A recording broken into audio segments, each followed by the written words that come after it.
Hi. Hello. Hi. And I'm going to stop looking at the actual phone. I'm going to look at the camera lens. We're looking at the camera. We're going to look at the camera lens this time, you know, like actors who know what they're doing.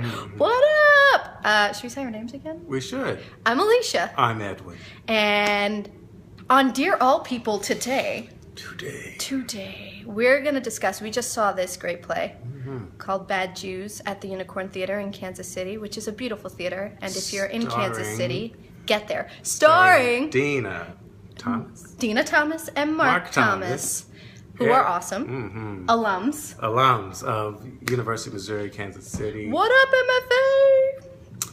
MFA? Dugan Brown and Erica Baker. Erica Lynn Baker. I looked the wrong spot again. I just saw myself doing it. Yeah, fine. So Bad Jews. A four-person play about heritage, culture, and loyalty, and a family heirloom. Yeah, lots of things. And inheritance. Yeah. Those are some of the big ideas. Right. Specifically, in case the title was misleading, about Jewish heritage. but also interesting, increasingly more interesting, this idea of, for me, that stuck out, preserving culture. Yeah. And what it means to be American. Yeah. And one of the characters, Gina's character, Daphne, or Diana, if you're trying to piss her off, introduces this idea that if you are of a certain culture, so I'll use myself, I'm Puerto Rican, and if I were to marry someone who was white, then our kids would be half Puerto Rican and half white, and then if our child married someone who was Chinese, then our kids would be a quarter Puerto Rican, a quarter white, and half Chinese. So what does that mean, and how able are you to pass down your culture or through your bloodline, through tradition? Yeah, when you dilute, which is even uncomfortable to say, dilute your identity by introducing another person's culture into a family environment. Yeah. Which is fascinating. Big things. So one character goes, it's a good thing that it is progress, that is an American thing to be an amalgamation of many different cultures and facets. Yeah. And the other character clearly wants a more pure blood, if you want to say, or heritage, passing down tradition and culture all the way through is what makes her Jewish and American. Right, and then that's the debate too, because Liam, the character who thinks that it's an American idea to just sort of dilute your culture to the point where you have no more culture, which makes you American, doesn't embrace his Jewishness, so it's not an issue for him, because what does it matter? But for her, I think then the debate comes,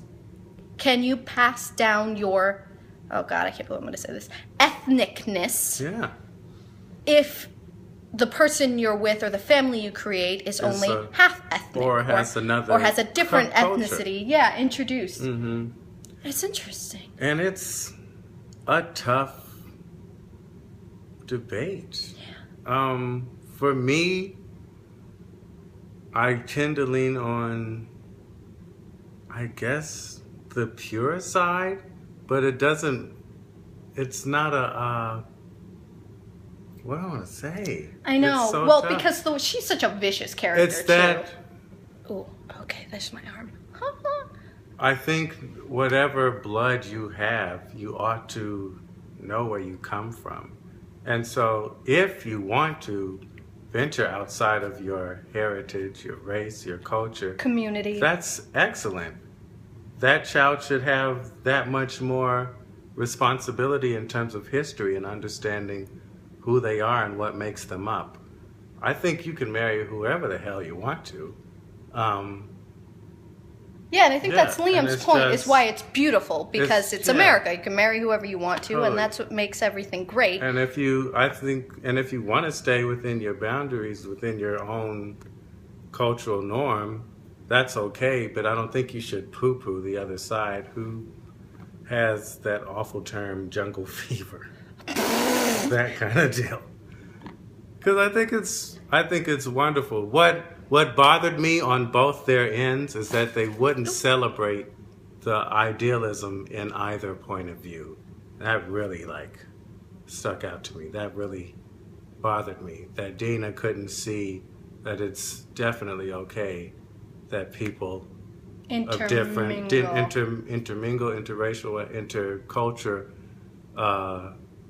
can be a great thing. And likewise, Liam didn't see in Diana that a Jewish person marrying a Jewish person is just as beautiful and great and does continue a value system. Yeah. At the end of the day, I think the play is about make up your own damn mind and respect whatever the other person,